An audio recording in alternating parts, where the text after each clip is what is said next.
The Joint Parliamentary Group of the United Democratic Alliance, UDA, and the Orange Democratic Movement, ODM, held its second meeting at the Kenyatta International Conference Center, Nairobi, on the 10th of March 2026. The meeting has reviewed progress made in the implementation of the broad-based government agenda over the past year and received a report from the Oversight Committee on the status of the 10-point agenda agreed upon under the Memorandum of Understanding between the two parties. The joint PG noted with satisfaction that approximately 80% of the agreed commitments have been implemented. The meeting reaffirmed that the Memorandum of Understanding between UDA and ODM is anchored on a 10-point agenda drawn largely from the recommendations of the National Dialogue Committee, NADCO, addressing key national priorities, including electoral reforms, the cost of living, governance, economic stability, and institutional reforms. Members have observed that the partnership has contributed significantly to political stability and created an enabling environment for the implementation of programs aimed at expanding economic opportunities, particularly for young people in our country, while strengthening sound economic management. The meeting further noted progress made in stabilizing the economy and addressing the cost of living through measures including reduced inflation, the continuous fertilizer subsidies program that is supporting farmers across the nation, expanded health care and health coverage under the Social Health Authority, strengthened anti-corruption measures, and the revival of the stalled road projects through the securitization of the Road Maintenance Levy Fund. I want to invite Honorable Junet to continue. The meeting resolved to extend the mandate of the Oversight Committee by 60 days to enable it to finalize outstanding matters arising from the implementation of the agenda. In addition, the joint PG agreed to establish a joint technical committee with each party nominating 4 members and the respective executive directors serving as joint secretaries. The committee will develop the shared policy agenda and priorities of the two parties, which will inform the work of a coalition framework to be considered later in the year. So this is the technical committee that will develop the issues and the things that pertain to the public and the two parties and lay ground on what issues the negotiation committee will discuss on the issues. The Joint Parliamentary Group reaffirmed its commitment to continued cooperation in the national interest and to advancing reforms aimed at strengthening Kenya's democracy, stabilizing the economy, and improving the livelihoods of the people of Kenya. The PG resolved to adopt all resolutions passed by organs of the parties. Kenya cannot really develop fully if devolved government is not fully funded for the development functions that it performs. I am grateful that it is said that the equitable share of revenue to counties has increased to 385 billion shillings in financial year 2024-2025 to 415 billion shillings in financial year 2025-2026. This is good. And it is projected to rise to 450 billion shillings in 2026 and 2027. We are happy about that. But you know, as I said, we will never stop asking for more. Mr. President, this is not a small feat. Mr. President, the country has been waiting for this. The country has been waiting for this because we are in this broad-based government, but there are people who thought that this report is the one which formed the foundation for establishing broad-based government. Mr. President, I want to inform the country that broad-based government started long before the 10-point agenda came. Mr. President, therefore, it cannot depend the broad-based arrangement cannot depend on the 10-point agenda. 10-point agenda was meant to strengthen the broad-based arrangement. And Mr. President, the 7th of March, which was slated as the date for making the report, was not the end of the broad-based arrangement. The broad-based arrangement goes up to 2027. The 7th of March was marking the beginning or the date when this 10-point agenda was signed. It was an anniversary. It was to celebrate that anniversary. It was also to give us the interim report of the progress of implementation. Those who thought that, who were saying that there is nothing absolutely which has been done on the 10-point agenda, shame on them. Shame on them, because you can see there is a lot which has been done and there is a lot which is still remaining to be done. I am very, very impressed, particularly by the agenda of infrastructure. The infrastructure is the game changer, and that is game changer for the whole world. If you go to these countries, we are saying we want to go to Canaan through Singapore. That Singapore used exactly the same methods we are using, including the infrastructure fund, including this infrastructure fund which the president signed into law yesterday. And it is infrastructure, infrastructure, infrastructure. That's what we said as a party, as ODM. If we continue to implement these infrastructural projects, the major ones like the SGR through Kericho to Kisii, Kisumu, and up to Malaba and Busia, is a big game changer. This big road, which is connecting us with Uganda from Rironi, is a big game changer. And I was so impressed by the report about Northeastern. Northeastern Kenya is regarded to be an arid and semi-arid land. But there is a lot of wealth there. The country concentrated on what was called the high potential areas. But they left the north, which has all the minerals. It has all the animals. We need to take big abattoirs there and take meat to Saudi. A small country like Botswana has become very rich just because of exporting meat. We've been able to introduce the police equipment modernization program, which has helped us to crush terrorism and banditry. We've now suppressed the terror that was being visited on many people because of terrorists, extremist groups, and bandits to a big extent because of the police equipment modernization program, a 20 billion 5-year program that has already, I think, spent over 13 billion shillings under your leadership. You are implementing, or we are implementing, the police reforms in terms of welfare. Just last week, an announcement was made for increment of their salaries. The lowest prison warder and police officer will get an increase of 48% of their basic salary. This has not been done in a long time.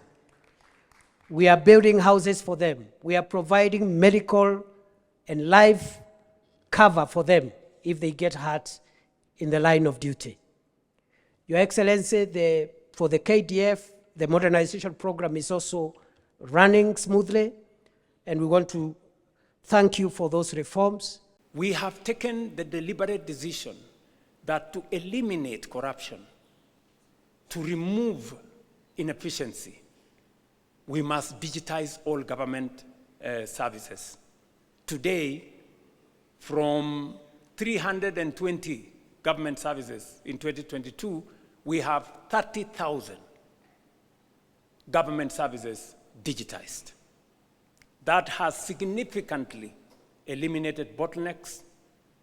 E-Citizen today collects more than 1 billion shillings every day. It is a platform that is traceable. It is a platform that's accountable. The old system where people were paying cash and paying through checks and paying through corners and paying through pay bills, we have stopped. And today, if you pay on e-Citizen, you don't need a receipt because it is traceable from who paid, for what service, to what account. We have digitized government services as part of our commitment to eliminating corruption. As part of our commitment to leadership, integrity, and the fight against corruption, you know very well we had a candid conversation on holding ourselves as leaders to the highest standard of integrity. You remember, members here, I don't want to remind you, but you remember we had a difficult decision. We had a difficult conversation, right, on that matter. It is because we chose ourselves, these members, we chose that we need to raise the bar. And I want to thank members of parliament here. You passed the conflict of interest bill, which I signed into law. If there is a demonstration of leaders sitting here that they want to be held to the highest standard of integrity, it is your passing of the conflict of interest bill. Today, it is law in Kenya. And I want to congratulate both houses for stepping up and measuring up to the yardstick of integrity. We also undertook three significant steps as a means of accountability and reducing on corruption. Professor Anyang' Nyong'o, who was in our treasury, will tell you we have been struggling for the last almost 20 years to do what we called single treasury account. It has never happened. It has happened this year. We have been struggling to do what we call zero-based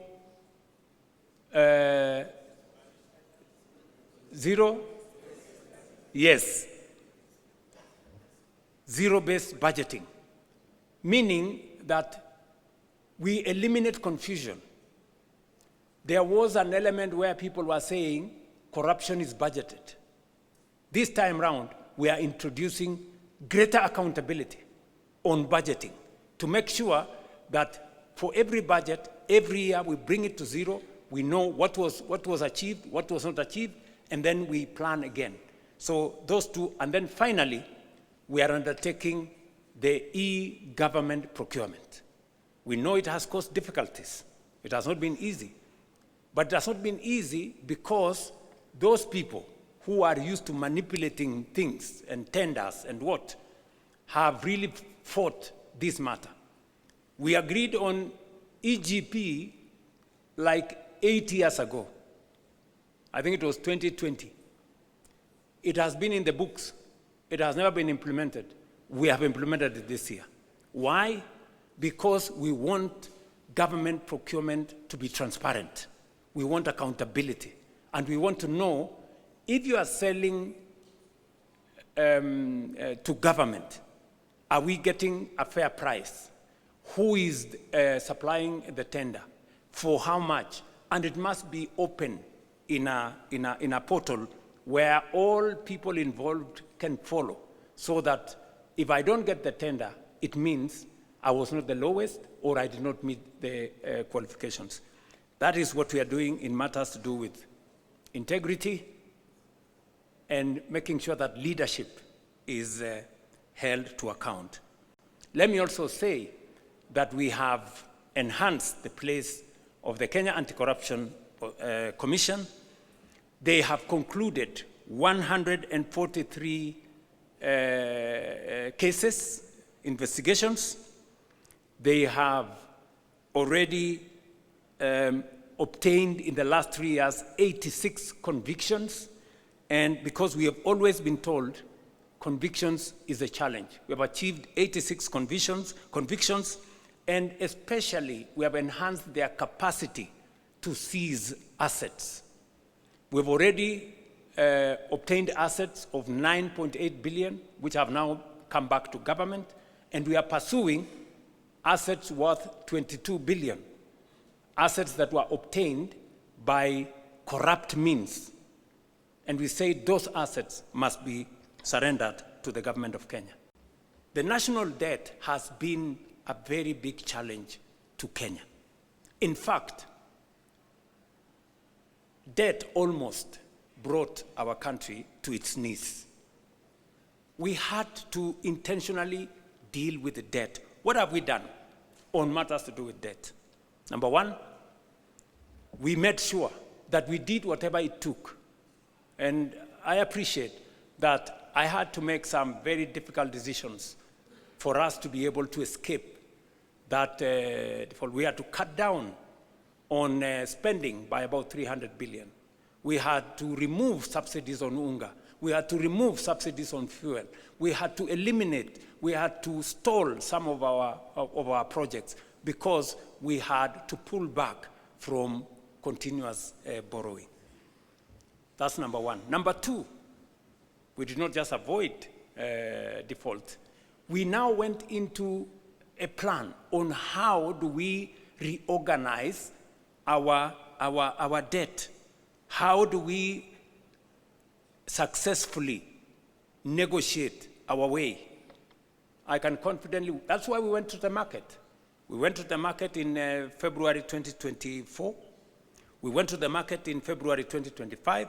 We went to the market in October 2025. And we went to the market again this February. To do what? To do liability management. The debts that were due next year, we now have no debts due in 2027. We have a small debt due in 2028. Then we will go to 2037. We have reorganized our debt portfolio so that it doesn't threaten our fiscal sustainability. And I must thank John Mbadi and his team at Treasury. They have done a very commendable job. Muwapigie makofi. We have also engaged some of our lenders. I do not want to mention names. I have had to go and sit with some of the lenders and tell them, guys, some of these loans, the repayment is too steep for us. You know, some of the interest rates you are charging us are very high. And we have successfully managed to reduce some of the interest rates. We have managed to change some of the structure of the debt so that instead of too much upfront payment, we have managed to negotiate to make them concessional. And today, I can confidently tell the country that we have avoided situations that would put a lot of strain in our budget. We have decided to have alternative instruments of financing our development. We went the route of securitization. Many people told us, oh, you are going to do this. Because of securitization, and I must thank members of parliament, when I negotiated with you and I told you, guys, forgo these 7 shillings, it will help us raise money. We raised 175 billion shillings. We returned all the contractors to our roads. We paid them. Today, we have 6,000 kilometers of road going on in Kenya. We have 90% of our contractors are back on site, and new roads are now being contracted because we decided not to continuously depend on the budget. We looked for alternative instruments of financing our road infrastructure. We are doing the same with Talanta. We are doing the same.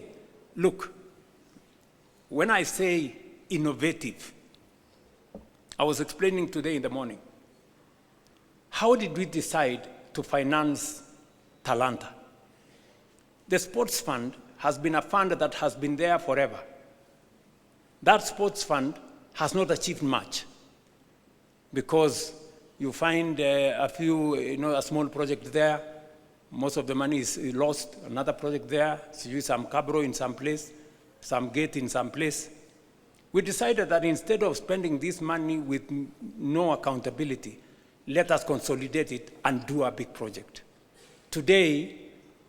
And somebody was saying, oh, you know, William Ruto has pledged for 15 years money from the sports fund. Yes, we have done it. But at least we have Talanta Stadium complete, standing here. Tell me, sports fund has been there for 20 years. Which other project has it done? Can you show me one project? At least I can show you what it's going to do for 15 years. Are we together? Yes, that's how innovation works. How are we building bombers? Have you seen any budget have you seen any approval of any line of budget in Parliament for bombers? We are building bombers using the tourism levy. Tourism levy has never done anything for this country for the last 30 years. Nothing. Kuna kitu mara sijui nini naenda kusponsor kitu moja hapo, naenda kusponsor pale, nagawiwa sijui waziri achukue pesa ngapi, sijui nani achukue pesa ngapi. Today, that money is building bombers.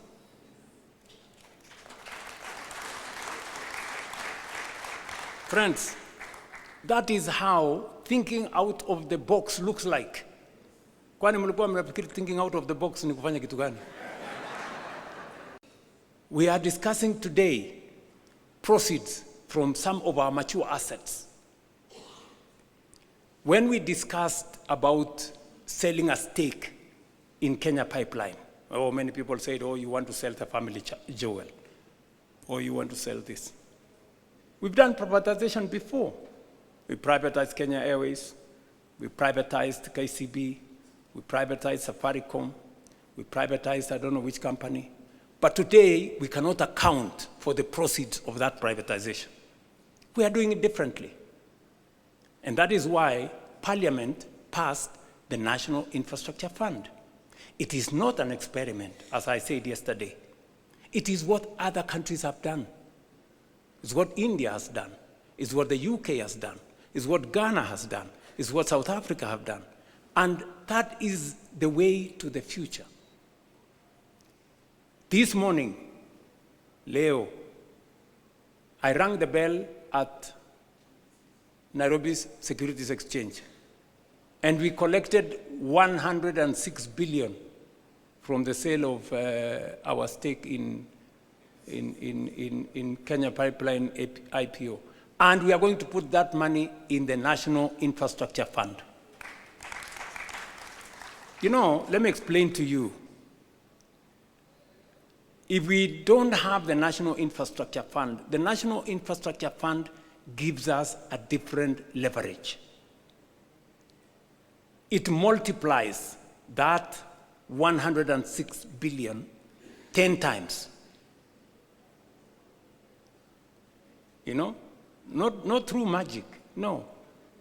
Through innovation, creativity, and financing. And that is how we are going to have additional resources to do our roads, to generate more energy, and to do what our senior here, party leader, was saying. He said, we pretend that there is always an emergency in northern part of Kenya, when we know it's going to happen.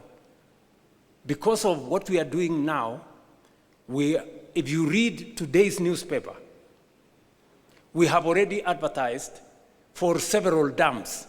So when I talked about us using the National Infrastructure Fund and proceeds from privatization for building infrastructure, we're not talking about the future. We're talking about doing it now. We've already done the contract for Jomo Kenyatta. That is where about 15 billion shillings is going to go. And that 15 billion shillings is going to enable us raise 150 billion, just by putting 15 billion. It's the same thing we are going to do with the dams. If you check today, we have already advertised several dams, because that is how we are going to cure the problem of food insecurity. Water harvesting, water storage, irrigation. That's how we are going to eliminate the shame of hunger in our republic. And we are beginning that journey today. I took the first step and gazetted a victims' compensation panel.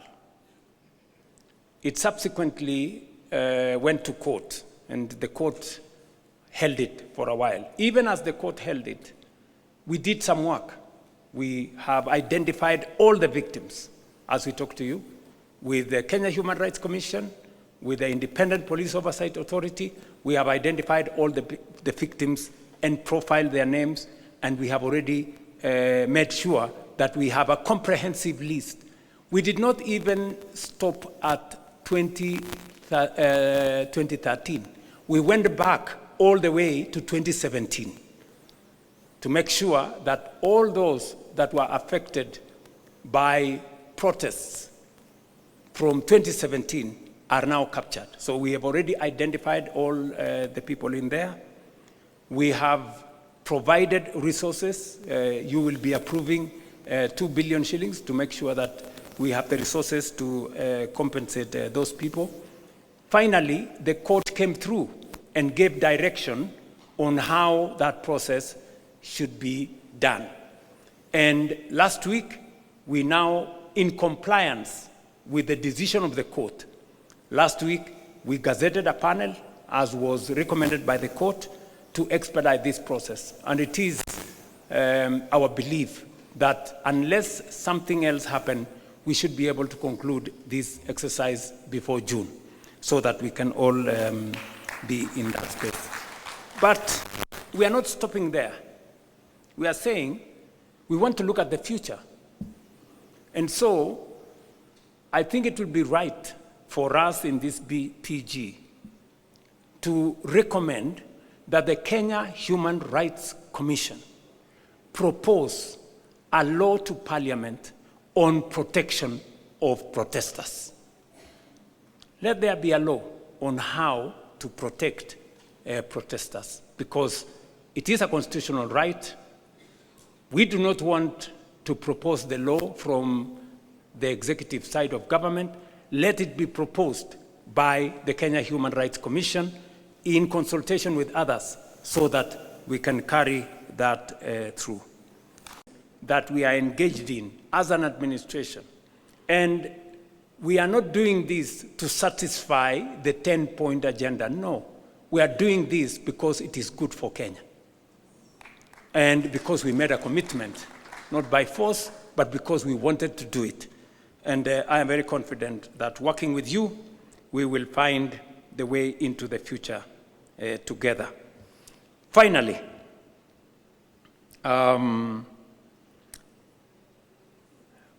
while some initiatives have taken longer due to parliamentary and other judicial procedures, we must now accelerate the passage of the laws that are there in Parliament. And I do recommend that we establish a mediation committee, a broad-based mediation committee, to negotiate between the two houses of Parliament so that we can fast-track whatever is remaining of the 10-point agenda. I know the committee, the Oversight Committee, have requested us to extend their term by only 60 days for them to conclude some of the processes they are doing. And I think it's only fair. They have done a great job. I think it's only fair that we extend that by 60 days. I don't know whether that is agreeable to members here. Will as many as of that opinion say aye? Aye. I want to secure your concurrence that we ask the leadership of Parliament to establish a mediation, a broad-based mediation committee to negotiate on some of the issues that are outstanding on the NADGO bills that are in Parliament. Do we agree that we establish a broad-based mediation committee? I put a question. Will as many as of that opinion that we establish a broad-based mediation committee say aye? The UDA Management Committee did endorse that we begin consultations between UDA Kenya Kwanza and ODM. It was also approved by the National Executive Committee of UDA, and it was also approved by the National Governing Council of UDA. The same happened for ODM. There was, I think, a meeting of the Management Committee of ODM, NEC, and also the other organs. It is my proposal that this PG endorses what was agreed in the organs of ODM and in the organs of UDA as a means of carrying also the decision as endorsed by this joint parliamentary group. I don't know whether that is a good place for me to put a question. I therefore put a question that as many as of the opinion that they agree with the decisions of the organs of ODM and the organs of UDA on the process of engagement between our two formations, as many as of those who agree with the decisions of the organs of the party say aye. Aye. As many as of contrary opinion say something? Nothing. Okay, they say nothing. The ayes have it. Part of the reason why we believe there is need for a broad-based mediation committee is because the constitutional amendments that have been proposed, including that specific one on two-thirds gender rule, we need as a broad-based to agree on a common position, both in the National Assembly and the Senate. And primarily, that is the reason why we are proposing that mediation committee. And we all agree in this PG that we are in support, at least party leader Oburu Oginga and myself support 100% the matter of the two-thirds gender rule, and this parliamentary group in its entirety, without any exceptions, support the two-gender rule. We'll ask two-thirds gender rule. Will as many as of that opinion say aye? Aye. Honestly says, we are all in. Yeah, we are all in. So thank you very much. Because I see some other people, they cannot explain themselves. We've dealt with food inflation. We've dealt with fuel inflation. We have dealt with inflation that comes from Kenyan spending on education. We've spent with the transport costs. You don't hear matatus hiking costs because the cost of fuel has gone up. We have dealt with more Kenyans that are working today. That is dealing with cost of living head on. And that is what we are doing together with you guys. Devolution is a principle we committed ourselves. In the 10-point agenda, we said we must be deliberate about devolution, because devolution is the single most important instrument. In fact, it is the heart of the new constitution, making sure that resources and the power to decide on those resources goes to the grassroots. What have we done on devolution ever since we agreed on this 10-point agenda? Number one, we committed that we are going to increase the shareable revenue. Last year, we increased 30 billion from 385 to 415 billion. This year, we are going to increase from 415 billion by another 35 billion to 450 billion. That is the commitment we made to ourselves that we would do. I am encouraged that the ODM party, now under the leadership of Dr. Oburu Oginga, remains steadfast in upholding the principles Raila Odinga stood for. Together, we honor Raila's legacy through our continued commitment to the ideals he championed for the unity and advancement of our country. Our coming together 1 year ago was guided by one overriding objective: to stabilize our country and to address long-standing socio-economic and political challenges. For too long, our politics had been consumed and trapped by division, tribal competition, and regional rivalry instead of focusing on the real issues affecting the lives of all Kenyans equally. Together, we resolved to change that. Today's joint parliamentary group meeting between the two parties is therefore significant, not only because it reflects the spirit of that agreement, but also because of the responsibility we carry as leaders to deliver on commitments made to the people of Kenya. It is good to be back here at the Kenyatta International Conference Center, the birthplace of the Memorandum of Understanding between Kenya Kwanza UDA and ODM. Exactly 1 year and 3 days ago, my brother, the late Right Honorable Raila Odinga, and I agreed to work together in the national interest for the benefit of our country. Although our brother Raila is no longer with us physically, his wisdom, foresight, and enduring commitment to the nation continues to guide our shared journey ahead. The values we stood for, dialogue, unity, and the pursuit of justice and progress for all Kenyans, remains firmly alive.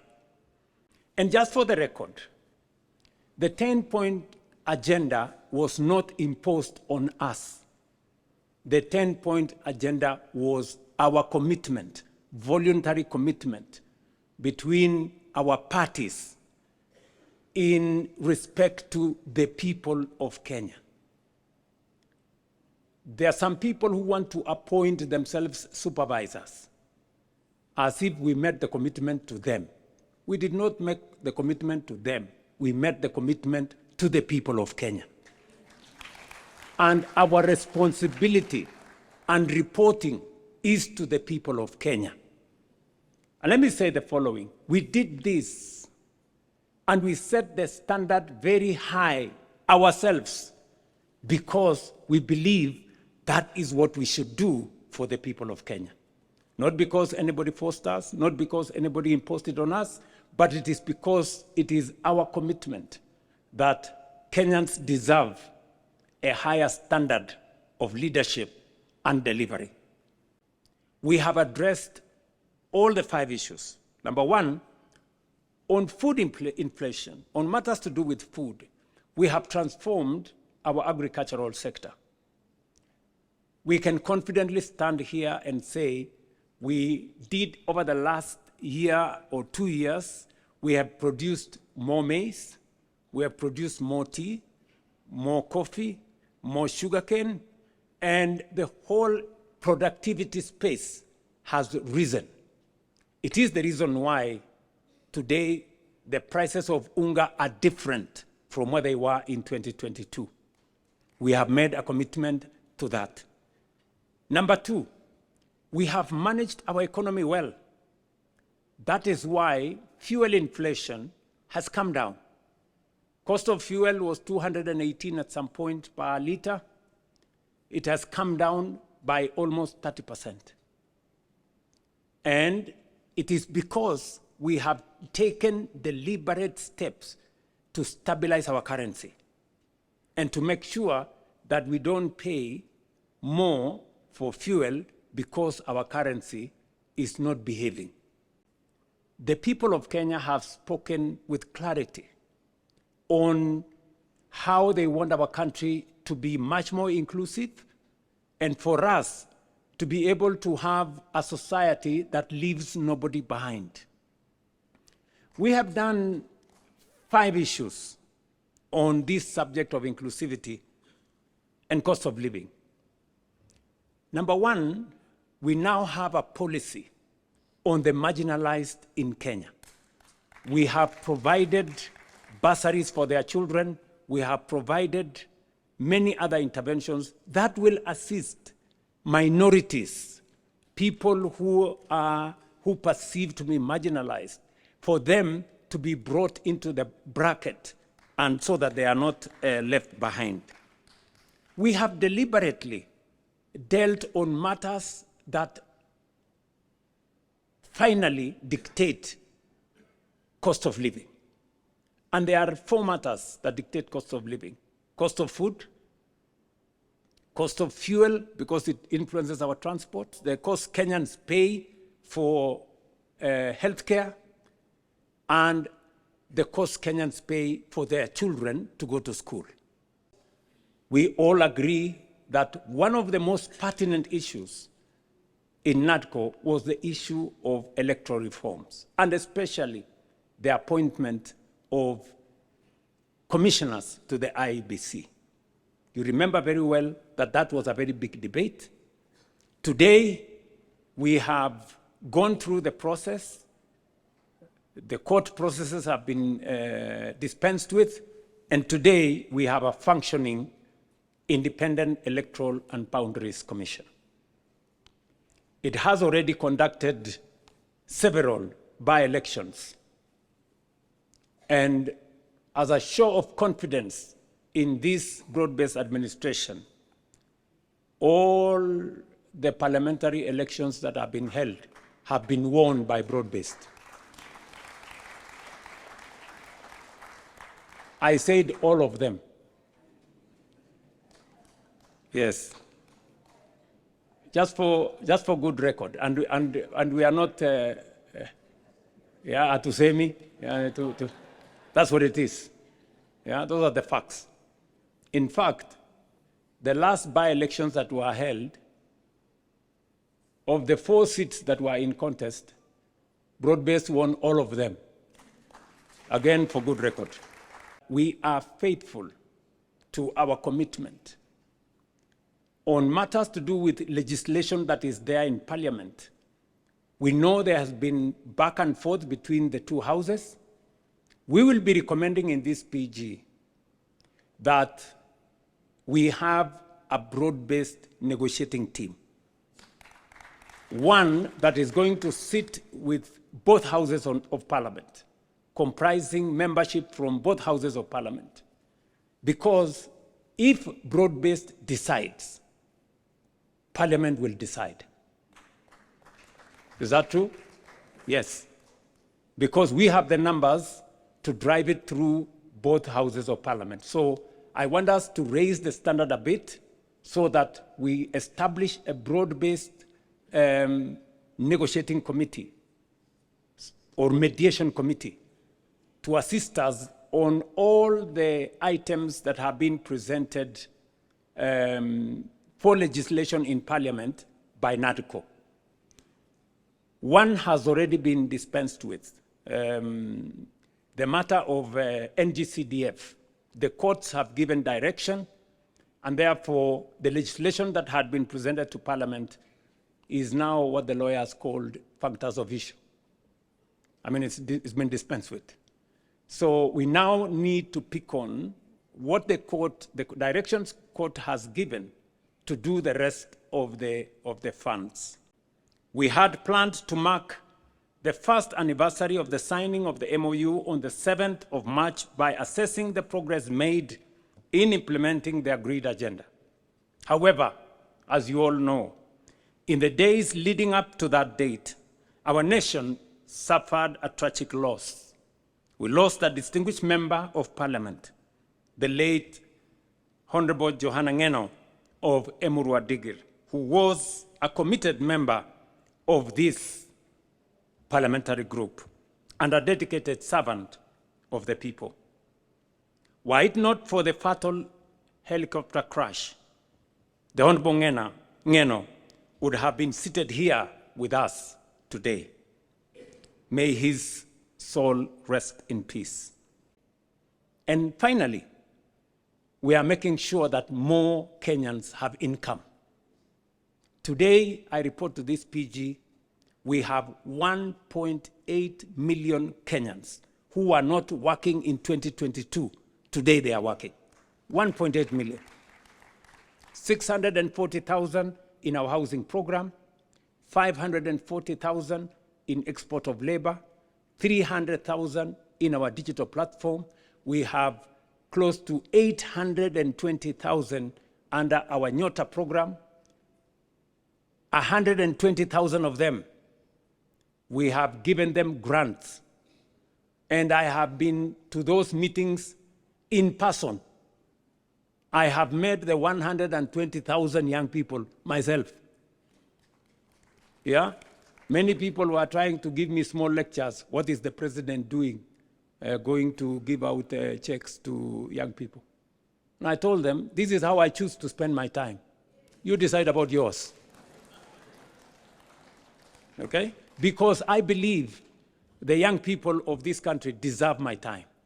And time spent with those young people, talking to them, is time well spent as far as I'm concerned.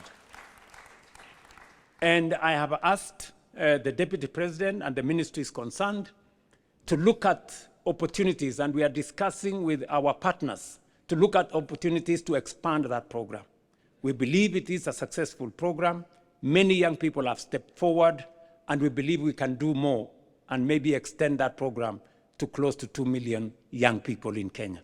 And in this particular one, we made a deliberate, intentional decision that this is going to be young people between the ages of 18 and 29, because that is where the heaviest load of our young people are. You all know that also we have lifted a heavy load that would otherwise be borne by Kenyans on matters to do with universal health coverage. Today, as the numbers we have been told here, we are actually closing to 30. I think by next week or the week after, 30 million Kenyans will be on social health insurance.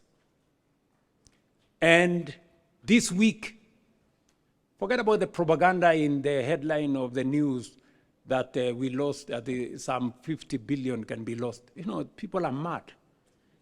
If we lose 50 billion, it means there will be nothing to pay, no hospital.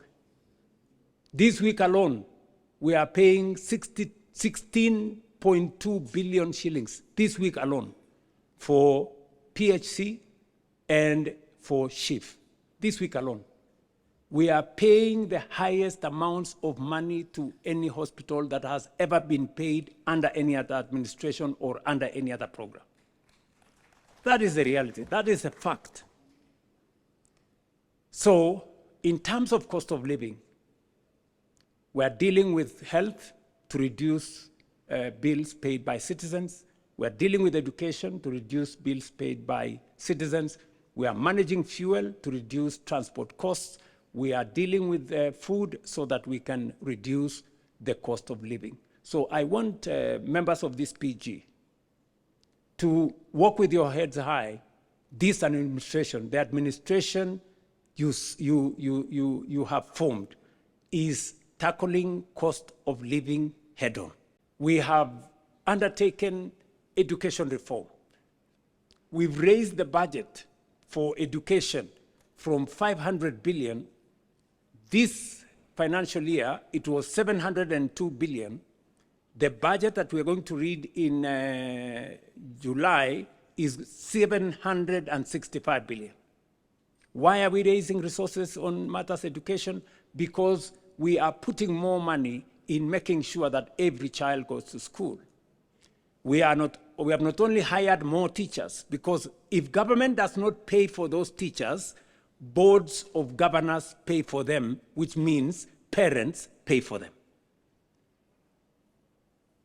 We've hired more teachers to lift up the burden on parents from paying board of governors teachers.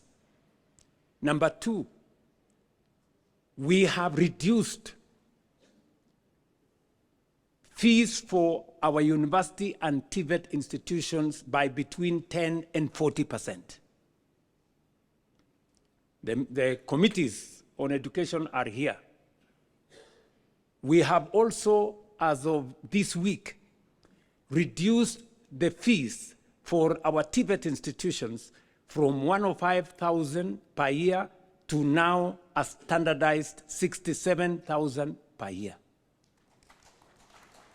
You heard the Minister for Education announce that this week. It is because we want to make sure that we lift the burden of parents on matters to do with school fees. And that is the standardized fee. And then we will now go in with all the bursaries. The counties are given all the bursaries. The NGCDF is giving. And we have signed agreements with counties. You remember the Comptroller of Budget did raise issues on counties supporting bursaries. The Ministry of Education has signed with all the counties. Now, county governments can give bursaries to all our children because there are no children for national government or county government. In order to enhance the efficiency of devolution, especially the efficiency of accountability, we made a commitment under the 10-point agenda that we are going to support the county assemblies to be autonomous and independent so that they can carry out their oversight role properly. Parliament, both houses, did agree with us.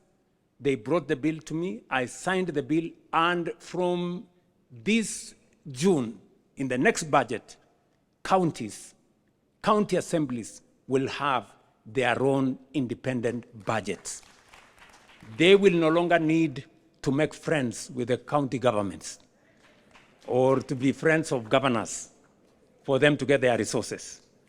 We are going to be expecting of the county assemblies to exercise their oversight mandate much more robustly, because now they will not have excuses that in case they are too tough on the governors, they may lack the resources for their county assemblies. That will now be a thing of the past.